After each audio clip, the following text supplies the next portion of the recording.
organizadores, estão vários amigos, colegas aqui. Graças. É uma honra estar na terceira edição do curso. Vocês vão ver, o Emiliano vai chorar um pouquinho, ele é meu filho mais novo. A gente faz parte da nossa jornada de hoje, tá bom? Então, e pode interromper às vezes para mamar, tudo bem?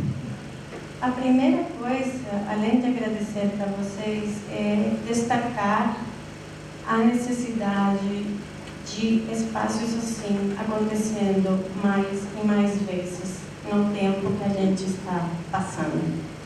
Eu, como falou a Carolina, sou colombiana, moro aqui no Brasil há alguns anos, já uma década, no Rio de Janeiro, e venho desenvolvendo uma pesquisa altamente delicada, mantendo o portunhol como bandeira de reivindicação, pretendendo um encontro intercultural com vocês e com os processos dos quais eu venho perpassando pelo meu peregrinar de imigrante. Sendo assim, é muito importante sempre, quando a gente tem este momento de privilégio, estou tendo, agradecendo, localizar meu lugar de fala. Eu sou uma pessoa na qual chega no Brasil e tenho o privilégio de fazer 2 pós-graduações neste território, o qual tenho infinita gratidão a todo o processo progressista dos mandatos do presidente Lula e depois da presidente Dilma, qual fizeram possível que hoje, como imigrante latino-americana, esteja construindo junto com vocês um processo para pensar ecofeminismos em uma girada para nosso continente, para nossa América.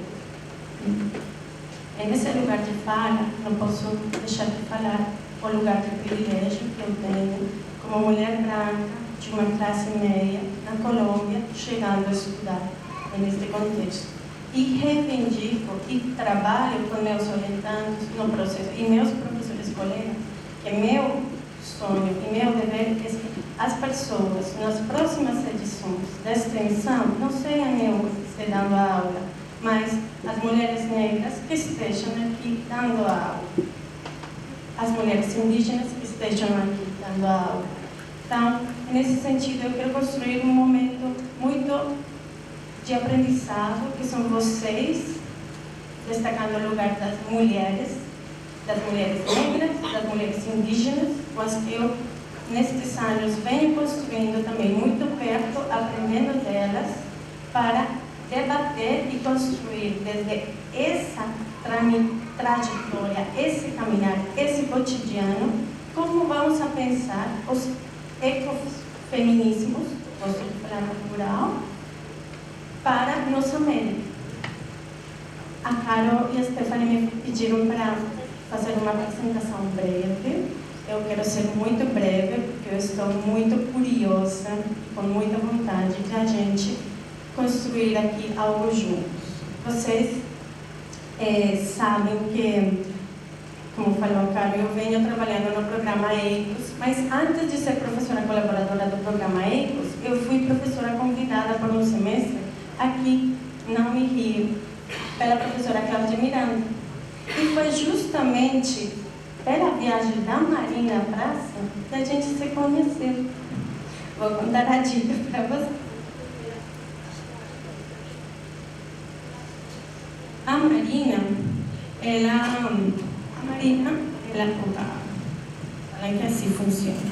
A Marina falou em uma palestra que estávamos no outro auditório, quando foi a visita do Papa, e o Celso marcou justamente na visita para fazer resistência à visita do Papa, que percorreu os países da América Latina para fazer um diagnóstico, uma análise, um encontro dos movimentos sociais nos países. Só que, quando falou da Colômbia, ela falou algumas questões que não se identificavam com o processo que eu, como colombiana, na minha vivência de pesquisa e de colombiana, não batiam com o nosso encontro. Então, obviamente, fez uma intervenção muito séria, contundente para o processo da Marina, e hoje em dia somos super amigas. Faço muitas traduções para o Pax, com muito carinho. E as convidadas que o Pax traz, parênteses, para fazer cursos, oficinas, palestras, supremamente importantes para todo o tema que vamos conversar hoje. Fechando parênteses. E nesse momento, Cláudia Miranda aparece, levanta a mão e completa o que eu estava falando desde a voz da articulação de etnoeducadoras na Colômbia. E aí vem um momento muito importante na nossa carreira, da Cláudia e a minha, que conseguimos nos juntar para ir desenvolvendo cursos desde o giro decolonial, como vocês já tiveram uma aula dela, né? Esteve assistindo o vídeo porque eu não consegui vir, desde a perspectiva toda, que Cláudia explicou muito bem para vocês, há 4 anos. Agora, em julho, a gente fechou nossa 4ª edição, que foi na UFRJ. A gente, às vezes, é sediada lá, às vezes é sediada aqui. Pode ser que o próximo ano seja sediada aqui. E nesse percurso, a gente vem construindo, desde a teoria decolonial, um pensar para o contexto brasileiro, para o caso do Rio de Janeiro, em interlocução com todas as questões que os diferentes membros estudantes que têm perpassado a matéria vêm levantando. Então, sendo um tema muito caro para mim, como vocês já percebem, o giro decolonial, eu desenhei uma apresentação com um arcabouço teórico, não precisamente decolonial, mas com algumas instigações para repensar no nosso debate, já uma provocação que faço a vocês, um pouco de como esse caminho que a Cláudia expôs na primeira sessão, um pouco, e sobretudo desde suas experiências como mulheres negras na militância do feminismo negro brasileiro, que é bandeira importantíssima dentro da nossa América para o feminismo, do feminismo das mulheres indígenas, que também faz parte neste momento, cada vez mais reivindicando a Sandra, cada vez mais presente, falando essa representante local que temos. E em vários outros processos de articulações populares, de movimentos populares que também estão presentes, de como pensar essa dinâmica. Minha apresentação, nesse sentido, está composta por meu material também dado por uma doutoranda, Regina Carmela. A Regina, lamentavelmente, ela está passando mal nesse momento com um problema de saúde. Mas, nesse percurso, eu vou conversar um pouco sobre um artigo que ela, nesse momento, está publicando na revista Fractal, da UF, de Psicologia. E ele está no prelo, mas no próximo momento vai sair, e a gente vai trabalhar alguns fragmentos também sobre essa postura que ela vem trabalhando na tese de doutorado dela, do programa EICOS. Eu pensei, porque o Celso queria que eu falasse de ecofeminismo, e eu entendi uma coisa importante na história do Celso e do processo acadêmico dele. O Celso é do EICOS, vocês sabem disso, ele é formado de lá. E ele viveu um momento no EICOS de muita efervescência da construção do ecofeminismo lá. Para o ano de 1996, vocês possivelmente não saberiam, eu também não, o Vandana Shiva esteve na UFRJ, na Sala Pedro Calmon, dando uma conferência.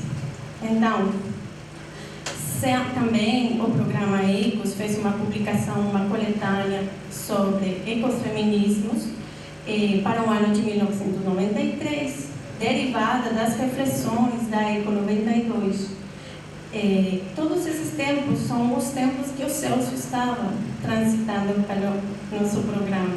Então, porém, eu compreendi essa instigação que ele tinha para me chamar.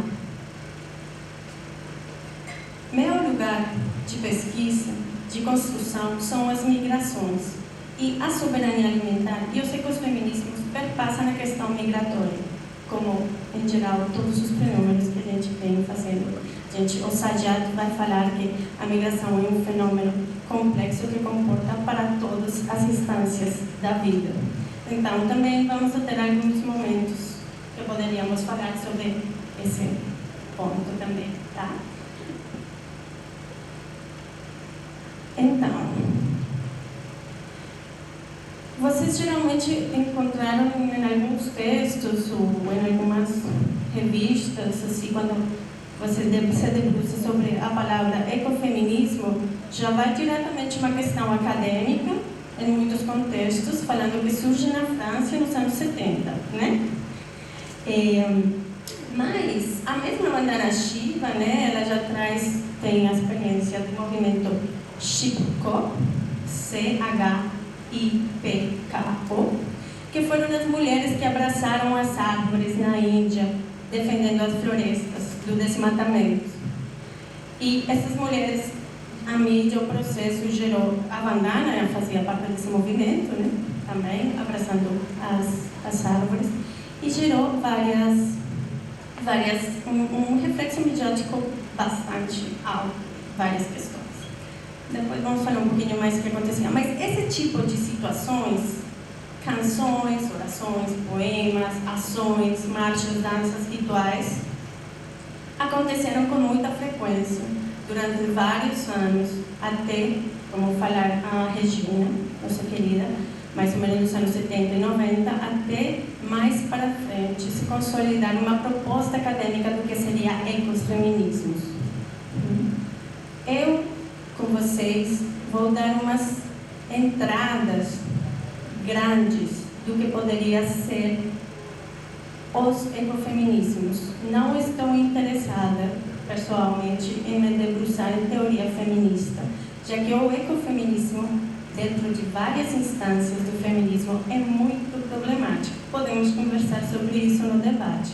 Agora, eu gostaria mais de trazer questões fundamentais que perpassam por diferentes ecofeminismos. Eu também não sou muito grata com as divisões de ecofeminismo básico, ecofeminismo ritual, ecofeminismo construtivista, que tem. Vocês pegam esse artigo, explica muito bem, revista fantástica, né? Da Terceira Mágica. Então, como também não sou fã da primeira aula de feminismo, segunda aula de feminismo, as ondas já não precisamos, né? Então, vamos construir um pouco entre estes legados o que podemos fazer com esses ecofeminismos, tá certo? Mas qualquer questão podemos, se alguém é interessado em algum detalhe, a gente pode conversar no debate. Então, a gente entende que os ecofeminismos é uma ordem para a comunidade humana, para que haja respeito por todos os seres na Terra, todos os seres humanos, independentemente de raça, sexo, etnia, religião ou classe. Estou tomando as palavras, trouxe para vocês palavras da Vandana Shiva. A Vandana Shiva é uma doutora em física indiana. Acho que para vários de vocês já sabem esse detalhe que a gente não conversou, mas... E ela, possivelmente, do movimento a mais representativa, mas junto com ela vem outras figuras também muito interessantes. Então, ela também vai falar esta questão, é o reconhecimento de que as forças das forças que marginalizam, dominam e oprimem a natureza, são as mesmas forças que oprimem e marginalizam as mulheres. Esta frase é muito importante para a compreensão dos ecofeminismos. É o reconhecimento. Vou fazer uma ênfase nesse ponto. É o reconhecimento. Estou tomando, como eu falei para vocês, literalmente as palavras da Vandana. A Vandana Shiva é colega muito próxima da Spivak. A Spivak, ela vai falar sobre o subalterno pode falar. Vocês lembram do texto? Se não, dica para vocês. O Subalterno Pode Falar é uma publicação muito importante dos estudos subalternos que parte na Índia. Mas uma edição francesa, eu não sabia, minha orientadora, cara ao tema dos ecofeminismos, foi a que deu essa dica. A edição francesa, o título não é Pode o Subalterno Falar. A edição francesa, que faz uma tradução, fala Pode a Subalterna Falar? Olha como as traduções chegam para a gente. Isso é uma dica interessante para mim, quando também a Vandana Shiva está falando de reconhecimento. Porque a Spivak, como tal, se vocês se debruçam sobre a obra dela, ela não está falando da fala como tal, da subalterna. Ela está falando do reconhecimento da subalterna. Sim? E para estas mulheres indianas que estão perpassando também a outra indiana muito importante, colega delas, que é a Deepika Bari, a categoria do reconhecimento é muito cara e delicada. Então, quando ela fala que é o reconhecimento de que as forças que marginalizam, dominam e oprimem a natureza são as mesmas forças que oprimem e marginalizam as mulheres. E ao mesmo tempo que a Vandana Shiva está falando esta frase, a Deepika Bari, em paralelo, nos mesmos anos, está falando que há uma representação das mulheres do terceiro mundo e nessa pegada dos estudos subalternos. E me faz pensar, então, esse reconhecimento dessas forças, eles não são para todas as mulheres por igual. Que esse é o grande ponto que hoje a gente precisa pensar, que nós estamos falando dos ecofeminismos que estão chegando da França ou dos Estados Unidos, que são as duas grandes vertentes literárias que a gente encontra. E também de atos. A gente está falando de feminismo, ecofeminismos mais ligados ao pós-colonial, onde se localiza também a mesma Vandana, a Spivak e a Deepika Bari. Terceira enunciação da Vandana é o reconhecimento, simultaneamente, da criatividade da natureza e da criatividade das mulheres, o que é um desafio para as forças do patriarcado capitalista. Há uma questão interessante que a Vandana Shiva vai colocar. Ela fala, historicamente, sempre teve patriarcado. A Vandana vai falar. Só que ela fala que mais para trás, nas primeiras instâncias históricas da história, poderia ser um patriarcado ligado com a ordem social, ancorada na religião e na cultura. E ela vai destacar como a sociedade heteropatriarcal atual, ela está ancorada ao capitalismo, junto com a religião e a cultura. Mas o grande âncora vai ser o capitalismo. E esse ponto é supremamente importante para a questão de desmitificação da categoria ecofeminismo. Então, por quê? O ecofeminismo não só fala das mulheres e não fala de essencialismos. E aqui ela vai falar uma coisa muito potente. As mulheres são próximas às florestas, não pelos genes, não pela genética delas, não pelaquela natureza de ser mar, da maternidade, da água e todo esse arcabouço essencialista que a sociedade heteropatriarcal tem colocado sobre nós como passivas, incapazes, cuidadoras, privadas dentro de casa, né? Ela vai falar, estas mulheres, elas não tinham essa relação por uma biologia feminina com a floresta, mas por causa do trabalho que nós fazemos, é a base do ecofeminismo, é por causa do trabalho delas como os árvores das florestas, que elas tinham uma ligação com essa floresta. Então, elas saíram, fazem referência ao movimento Shipok, saíram para a floresta abraçar a árvore. Há uma brincadeira aqui no Brasil até de abraçar a árvore, né? No imaginário, né? Tipo, vai abraçar a árvore como vai para Cuba, esse tipo de comentário, né? Então, elas abraçam a árvore porque elas viviam da árvore, elas precisavam da árvore, e elas comiam da árvore e trabalhavam com a árvore. Então, é como quando você chega aqui, o laptop, você trabalha com laptop. Na parte mais horrível da nossa existência é isso, né? Também a gente tem que se localizar.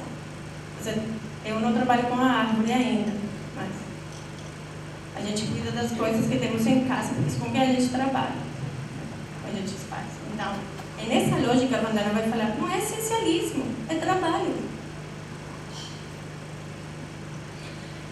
O patriarcalismo tem dito que a natureza da mulher é improdutiva e passiva. E ela vai chamar que a base material, ela precisa ser ecológica para entender a natureza e também os seres humanos. Essa base ecológica tem sido esquecida por um modelo patriarcal capitalista.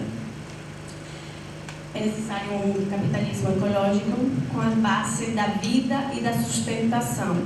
E aí ela vai ainda a colocar: é incrível como a gente vem cada vez cuidando mais da morte e menos da vida.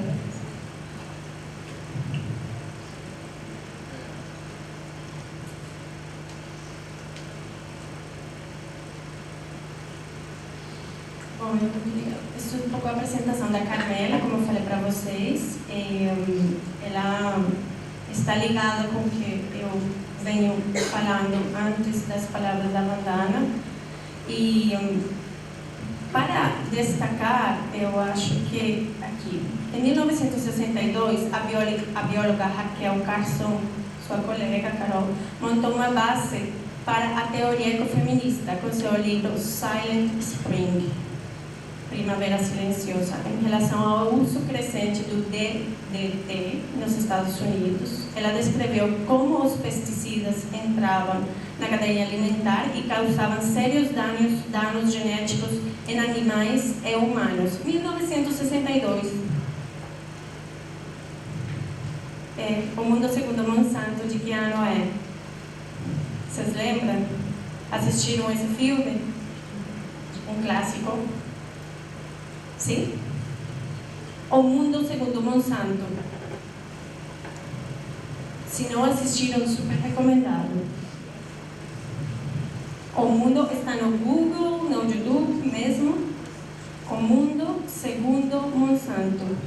Ele foi para o início acho que de 2010 foi um boom dele, né? Agora ele está um pouquinho mais esquecido. Vai ser um material que, aliás, vai complementar bastante nossa reflexão de hoje. A Vandana fala no filme. E, bom, deixo a dica para vocês. Então, em 1962, já se estava problematizando a questão dos agrotóxicos, dos pesticidas, ligada a, obviamente, a produção dos químicos das multinacionais, Monsanto liderando que o DDT, nessa pesquisa, é o mesmo agente laranja que foi dispersado pela guerra do Vietnã. Vocês também do Sul conhecem bastante bem essa história. Mas o termo ecofeminismo, vem aqui o ponto, surgiu no livro, eu não sei francês, o feminismo ou a morte, da feminista francesa Françoise de Hellborn, de 1974. A autora argumentava que a superpopulação e a degradação dos recursos eram as ameaças mais críticas à sobrevivência do planeta. A crítica ao patriarcado se traduzia na greve do ventre e não procriar. Ecologia e libertação das mulheres estavam intimamente associadas, pois cabia a elas, que tinham o poder de controlar sua fertilidade, salvar o planeta e a superpopulação. Lembrem a data, 1974, anos 70, pílula anticonceptiva. Vão começando redadas. Assim também, teve um grande ato no Pentágono ligado, que é considerado para os Estados Unidos, para as ecofeministas dos Estados Unidos, o momento assim, do ato fundário, que funda como tal o ecofeminismo lá, e vem inspiradas nesta proposta da liberdade do ventre, da greve do ventre, a fazer um grande ato na mesma década dos 70.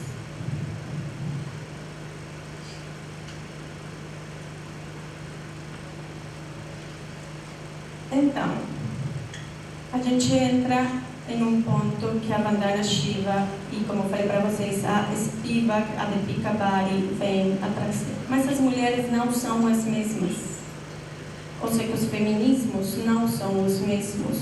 O que está problematizando, se está problematizando na França, não se representa, de certo modo, totalmente. E o que se está problematizando nos Estados Unidos não os representa.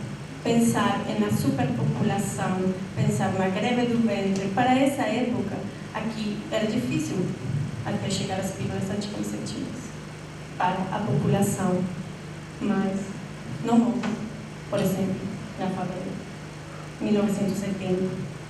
Então, são processos que, aqui tem outra colega da Vandana, que é a Mies, ela vai colocar a crítica da estrutura patriarcal da modernidade ocidental e a maneira como a dominação das mulheres coincide com a da natureza.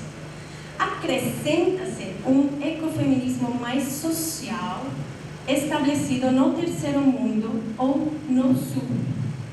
Além destas duas dominações das mulheres e da natureza pelo patriarcado masculino, configura-se uma terceira, a colonial,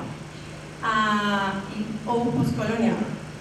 Eu, na minha opinião, tiraria o pós-colonial e deixaria a colonial. Mas são as frases da Mais e da Chico, no momento. Então, neste ponto, um ponto já que eu vou me preparando para deixar, já falei 15 minutos, e vamos chamando um pouco para refletir. Vocês lembram? A Cláudia Miranda falou para vocês de Aníbal Quijano, verdade? E falou bastante de Fanon também. Então, Aníbal Quijano, ele vai apresentar uma pedra angular, ao meu ver, não só ao meu ver, de muitos outros teóricos, que a Cláudia passou as referências para vocês, do giro decolonial, né? Planteia como a estrutura da base que hoje vivenciamos da colonialidade está estruturada, perdão, redundância. Então, ela vai delimitar como em esse processo da migração colonial, da invasão do território a viajar, do processo extrativista no nosso território por meio do sequestro e migração forçada da população africana e por meio do sequestro e escravização da população indígena no território, se começa a gerir um extrativismo dos recursos naturais que estavam no nosso território, para assim essas matérias sair para os continentes, para o continente europeu. Ele vai denominar o Aníbal Quijano que nesse processo que acontece o regime colonialista destes países em interação, é que ele vai falar que se constrói realmente a primeira ideia da globalização como vivenciamos hoje dentro do regime capitalista econômico atual.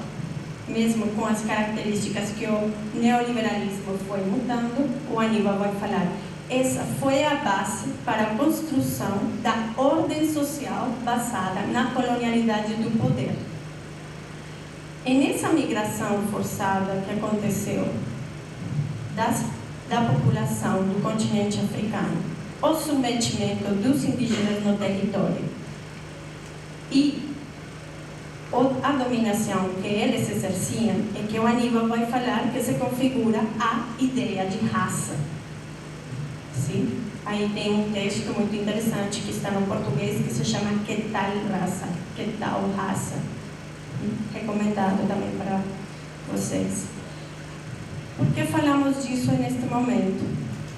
Para mim, é muito caro trazer o pensamento do Quijano para pensar os ecofeminismos. Quijano, ele tem um problema, ele não vai falar da mulher colonizada, não vai falar da mulher negra. Mas atrás dele chegaram as feministas decoloniais e começaram a problematizar também sobre o que ele vai problematizar da colonialidade do poder. O Aníbal fala que os processos de colonialismo, que são os pactos assinados econômicos, políticos, sociais, que acontecem entre os países colônia e os colonizadores, eles, ao passar do tempo, foram se fechando, acabaram. O colonialismo, como tal, os pactos acabaram. Mas ficou um pacto que transcende a assinatura, que transcende o político, econômico como tal do pacto, que é o que ele vai chamar, e eles vão chamar, porque é o grupo todo, de a colonialidade. Então, a gente não, nossos países não vivenciam um colonialismo como tal, nós não somos colônia, né? Mas a gente vivencia em uma colonialidade. E nossos vínculos com o mundo fora e com o mundo nosso para dentro são baseados na figura da colonialidade. E ele vai explicar como a angularidade, a pedra angular dessa colonialidade é a colonialidade do poder, que é a estrutura da sociedade basada na ideia de raça. Isso para a nossa América é fundamental para construir, ao meu ver, e para pensar sobre o que as mulheres estão falando quando são oprimidas e são tratadas por um sistema heteropatriarcal, o qual que está sendo explorando elas do mesmo jeito que está sendo explorada a natureza. O colonialismo, a colonialidade, sustenta a ideia da alteridade da natureza e da mulher, baseada na lógica das descobertas imperiais. Aí eu estou fazendo agora referência ao texto de Boaventura de Sousa Santos sobre as descobertas imperiais. Recomendado, capítulo 5 da Gramática do Tempo. É muito bom. E ele vai desenhar como as descobertas imperiais, basicamente, ele vai falar, são três: Oriente, Ocidente e a natureza. Somente que há uma quarta descoberta muito elevada, como falaria, fantasmagórica dentro dessas descobertas, que é a quarta descoberta imperial, que é a descoberta do colonizador. Ou seja, o fato de compreender que alguém descobriu, e na palavra dela, lembremos quem era, né? Essas três descobertas, há um reconhecimento de que teve um explorador, um invasor, que gerou uma alteridade com o Oriente, o selvagem e a natureza. Boaventura também não fala da mulher. O que ele vai falar interessante no ponto da exploração com a natureza? Que eu gosto bastante desse gráfico, geralmente faço assim. A construção da alteridade que há do colonizador com o Oriente é uma alteridade horizontal, que ela ameaça. O Oriente é uma ameaça para o Ocidente. E essas representações ao longo da história, a gente vê perpassa. As mesmas torres gêmeas, o assassinato, o momento agora com a Síria, várias questões atuais, assim, dicas saem a borbotões. Oriente representado ou como uma ameaça, ou como alguma coisa muito afastada, ao qual não é preciso entender. O Said, então, na obra dele do orientalismo, muito antes, vem ser um pai do pós-colonial, assim, que eu considero muito potente, os teóricos também, ele já vai trazer muito como essas representações na literatura do Oriente, construídas desde o Ocidente, podem ser dadas. Recomendado para vocês também esse livro, um clássico de bolso, muito legal. E depois, quando ele vai falar sobre a alteridade do colonizador, do que conquista, do que coloniza, com o selvagem, é uma ligação vertical, é para oprimir. É um selvagem que não tem alma, tá? E que tem que ser catequizado, evangelizado para ele ter alma e assim ser um ser humano e oprimir. Essa história dessa conquista é a nossa. A gente volta para trás, vocês não sei se conhecem, a gente na Colômbia, nos países americanos, a gente conhece, fala disso bastante, o Tratado de Valladolid. Vocês escutaram falar? O Tratado de Valladolid, uma cidade na Espanha, aconteceu na época da colônia e se juntam dois colonizadores importantes no momento que vão relatar sobre seus diários e seus processos etnográficos no território do que eles chamaram nas Américas para a coroa espanhola. E é o Sepúlveda e de las Casas. Sepúlveda vai falar, lá naquele território há uns seres que não são humanos e que não têm alma e não há maneira de que eles virem humanos. Eles estão ali e são primitivos, caníbales. De las Casas vai falar, há uns seres que não são humanos, mas que se a gente evangeliza, catequiza, eles vão virar humanos. Esse foi o Tratado de Valladolid. Algumas pessoas acham que a proposta de las Casas foi a que foi para frente. Mas eu acho que faz de Sepúlveda, a verdade. E nesse sentido, a postura vertical com o selvagem, entendido como selvagem, ameaça e precisa ser dominado por essa alteridade, esse desconhecimento, essa força ligada com a da natureza. Que ele vai falar que a terceira descoberta é a da natureza, que acontece também neste processo que o Quijano vai descrever da conquista da nossa América. Nós também, a viajar melhor, né? Vamos decolonizando a nossa fala também. Então, nesse processo da conquista, a natureza. E ela aparece como um vínculo externo, estranho, ao qual, com forças irreverentes, ameaçantes que precisamos dominar. As ecofeministas estão falando que nós estamos ali, mulheres, com a natureza, que são as mesmas forças que nos oprimem. Agora, minha pergunta e provocação, desde começar toda esta volta que eu dei com estes autores. Estranhas, ameaçantes, indomáveis, incapazes, para dentro, passivas.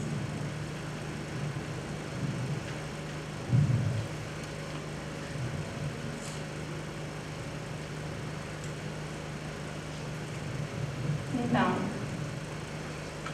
mulheres do terceiro mundo que lutam pela subsistência não sentem um divórcio entre o que é espiritual e material. Elas representam e celebram o caráter sagrado da terra e se opõem à sua transformação em matéria-prima morta pela industrialização e produção de mercadorias. Deste modo, elas também defendem a diversidade e os limites da natureza, que não podem ser violados, para que elas possam sobreviver. O ecofeminismo, portanto, emana das necessidades fundamentais da vida. Em sociedades agrícolas, onde a subsistência depende da escolha direta de bens essenciais, a substituição de uma agricultura tradicional por uma agricultura industrial leva mulheres e crianças a percorrer distâncias cada vez maiores na produção destes bens. Assim, os processos de desenvolvimento, a revolução verde, exportados pelo mundo ocidental, representam uma segunda onda do neocolonialismo. A Carmela vem fazer uma análise nessa linha. Então,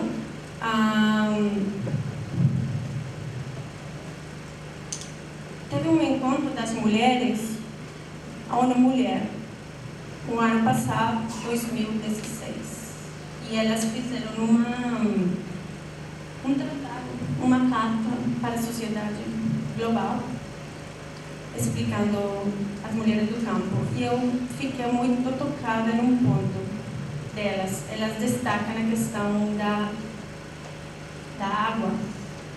Elas vão falar como elas são 80% das mulheres no mundo rural são as responsáveis por catar, procurar e achar a água. Veja bem, a minha orientadora, ela trabalhou bastante com a água, e ela falava uma coisa: quando as pessoas que estão em trabalho etnográfico ou trabalho de campo não falam da água, é porque a água está saindo da torneira e não é um problema. Mas quando a mulher fala da água, é porque há um processo do dia dela que demanda um alto tempo, força física, inteligência e um elemento que eu não tinha percebido, que fala as mulheres rurais na declaração da ONU. Os riscos que elas estão tendo ao procurar aquela água. Muitas são estupradas, violentadas, até desaparecidas. Cada vez mais elas estão tendo que andar mais quilômetros para achar essa água, porque está sendo cada vez mais canalizada para o usufruto da indústria. E, em paralelo, eu vou dar uma dica aqui para vocês, é o trabalho do Gabriel Sena Jardim sobre mulheres e água no semiárido brasileiro, Paraíba. Ele vai, então, ter uma interessante entrada, que ele já vai fazer uma pesquisa de doutorado com mulheres e água, mas se depara com as mulheres já que tem a cisterna dada pelo programa do governo, sim, obviamente, do governo Lula, para esse processo. Mas ele, então, na pesquisa dele com vídeo, ele vai falar que ele vai relatar, então, quais são a rotina do cotidiano, do manuseio dessa mulher com essa cisterna. E com grande achado do trabalho dela é que, ao mesmo tempo, desgaste e cansaço da mulher no cuidado com a água, antes tinha que caminhar muitos quilômetros, agora tem que lavar a cisterna, tem que cuidar dessa cisterna. O marido, o companheiro, o filho ou pessoas que moram na casa não cuidam da cisterna.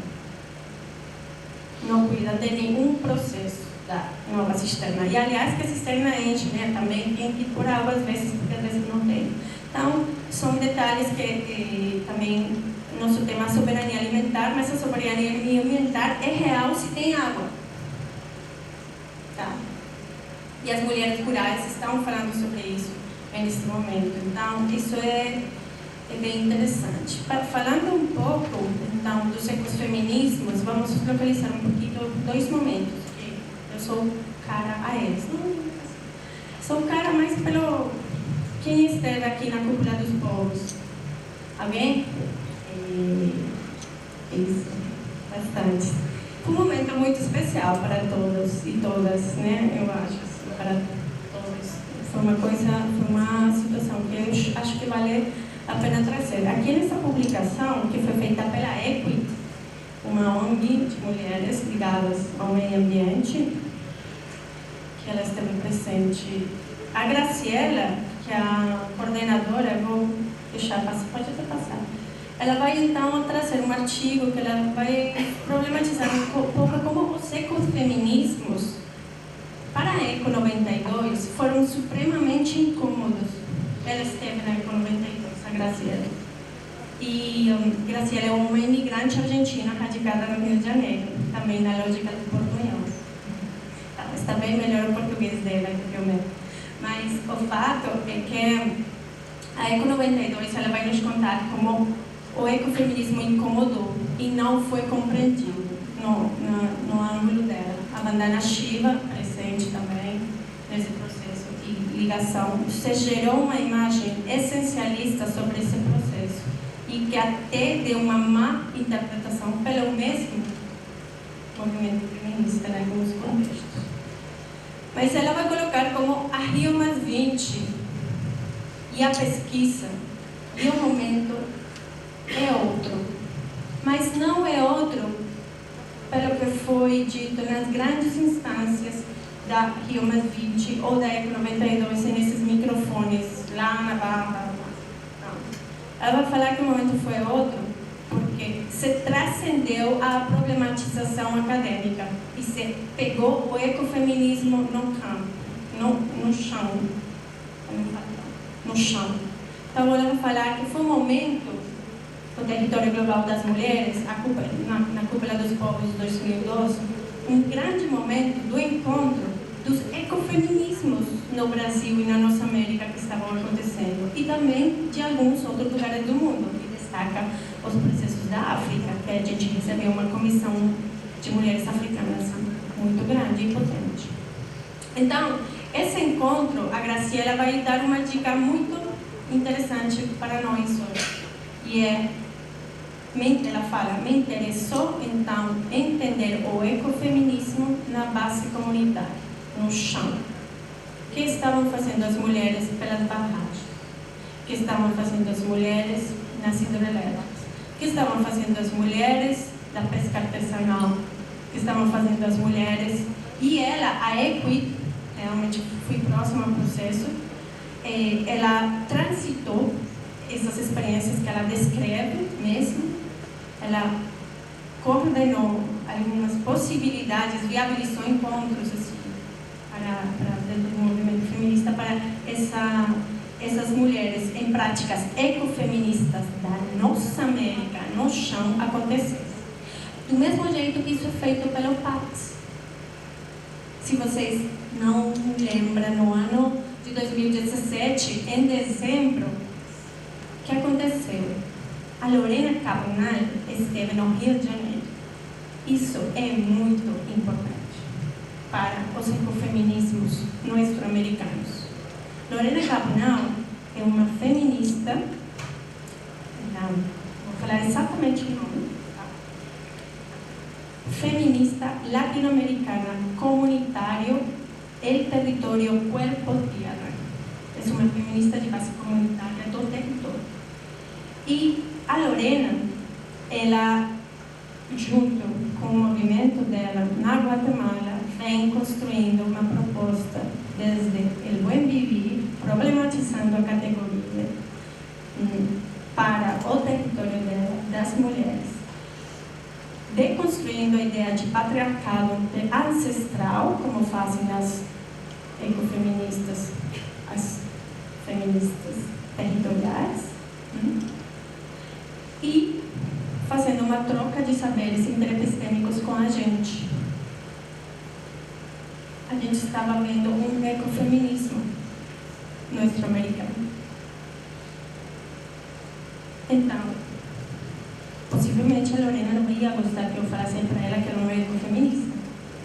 Ela tem muito conquista territorial do povo. Mas, para a nossa problematização de hoje, é importante que transcendamos a essa questão acadêmica, compreendamos ela, discutamos ela de fato, mas viremos e entendamos que nosso território, nos nossos territórios, estamos construindo todos os momentos ecofeminismo. As Miritivas, semana retrasada, a última que foi, né? Também teve a graça de conhecer, foi muito legal. Então, o Pax também trouxe uma mulher peruana do movimento contra Conga Nova. Isso também foi muito importante para o Rio de Janeiro em termos de ecofeminismo. Uma mulher que cercou, fez um abraço, não foi uma árvore, foi uma lagoa, para que a mineradora não tomasse a água do seu território. Isso aconteceu em 2016. As coisas, como falou Carolina, estão acontecendo. E também está acontecendo para muitos lados. Então, esse momento para destacar para vocês foi bem importante. Tá bom? Então, aqui, alguns apontamentos da Dora Haraway. Não vou falar, depois vocês veem um artigo da Carmela, que está bem interessante, sobre o ecofeminismo. Aqui é uma questão interessante. Elas falam dos pontos de vista sobre sobre a questão de um simplista de um dualismo moderno, ou seja, não se busca encontrar o ponto de vista único e original. Nesta direção, as ecofeministas se reapropriam tanto da ideia de natureza quanto daquela do feminismo. Este ato de recuperar, reabilitar, reinventar pode ser traduzido em recuperações, conceito principal para revalorizar o que foi desvalorizado, os corpos e as habilidades intelectuais ou emocionais das mulheres, no intuito de promover a autoestima e a autoconfiança. Aí vem uma questão muito importante para o ecofeminismo que se está problematizando hoje com vocês, e é o cuidado. Tudo o que a Vandana Shiva, desde o início, nos está falando é ligado à linha do cuidado. Quando ela chama atenção, estamos mais preocupados com a morte que com a vida. Estamos nos achando malucas porque estamos cuidando da nossa vida. Então, o cuidado, a ética do cuidado, é um pilar angular para a construção, porque fazem o ecofeminismo. A segurança alimentar, gente. Eu não vou falar muito de segurança alimentar, porque hoje à tarde a gente vai ter uma grande mesa, assim, maravilhosa.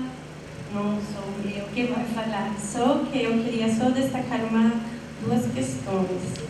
A segurança alimentar, a soberania alimentar. E um pouco para refletir o nosso momento de hoje. Como a gente está falando, a gente está em resistência, a gente está nos cuidando, a gente está tecendo ecofeminismos quando a gente se senta e pensa sobre o ecofeminismo. Em paralelo, os discursos são tomados, reelaborados, reconstruídos e feitos para os interesses do sistema neoliberal. Quando a gente fala de soberania alimentar, a gente se depara rapidinho, então, com a questão da segurança alimentar, categoria dada pela FAO.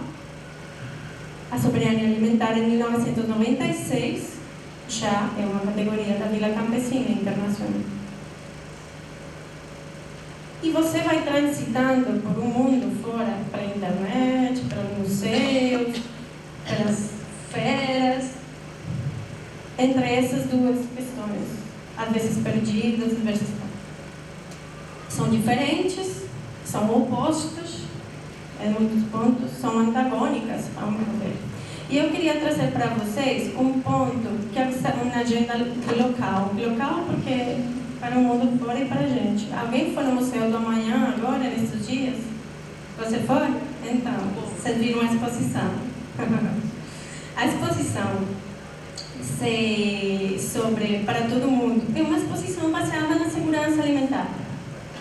E ela é colocada de um jeito hiper hipster, assim, de uma maneira supremamente interessante, interativa, patrocinada por Carrefour, IBM, Instituto de Desenvolvimento e Gestão, tá? E que está promovendo que a gente esteja a fim de consumir alimentos não convencionais, como algas, insetos e plantas, nos nossos jardins, enquanto eles usurpam nossos territórios para fazer cana-de-açúcar, álcool, porque bem precisar que ser, e vender, entregar. Então, a gente não pode pensar os ecofeminismos e a soberania alimentar, ao meu ver, sem ter uma crítica ao desenvolvimento para a nossa América. A Maria Inácia Darlan Neto, que é a minha orientadora, que foi a que eu falei para vocês no início, fez um evento com a Vandana Shiva que trouxe para ela na UFRJ em 1996. A Samira Lima da Costa,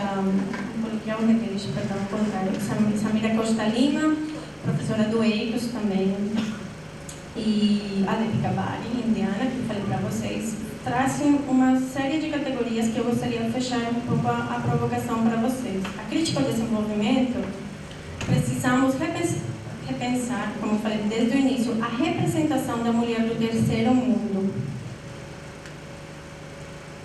A reivindicação dos saberes tradicionais e dos saberes interepistêmicos.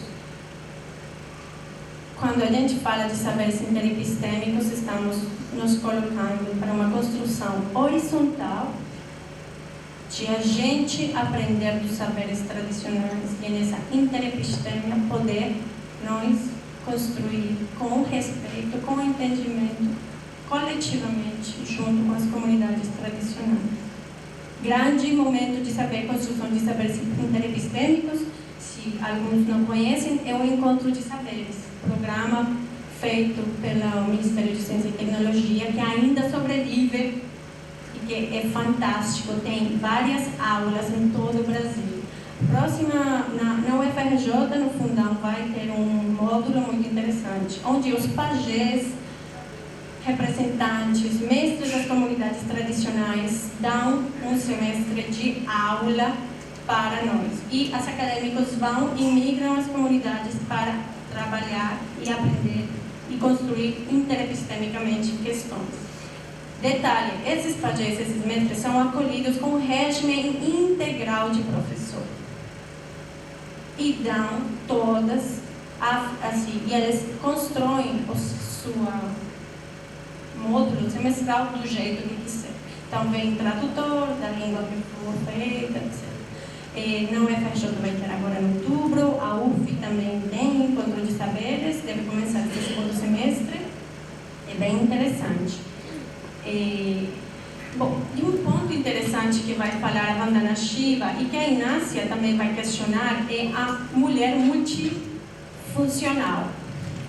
Porque no ecofeminismo, a opressão da mulher para com, ligada em relação ao homem, ao patriarcado, ligada com o submetimento da natureza, tem feito um desdobramento e uma compreensão de que a mulher cuida. E a mulher cuida porque tem que cuidar de todas as frentes. A mulher é multifuncional.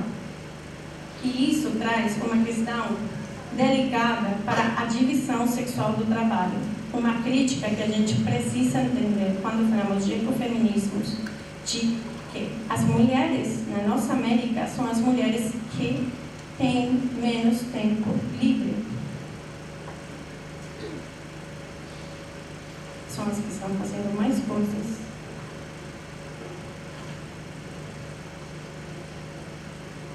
Uma instigação, deixo para vocês, a Inácia traz. A jornada da mulher Você fala em dupla jornada, a jornada laboral, a jornada familiar. A Inácia vai falar que tem a jornada sexual, em muitos casos. Como vamos construir esse sucedido feminismos para a nossa América em um giro decolonial, tá? Essa é a pergunta.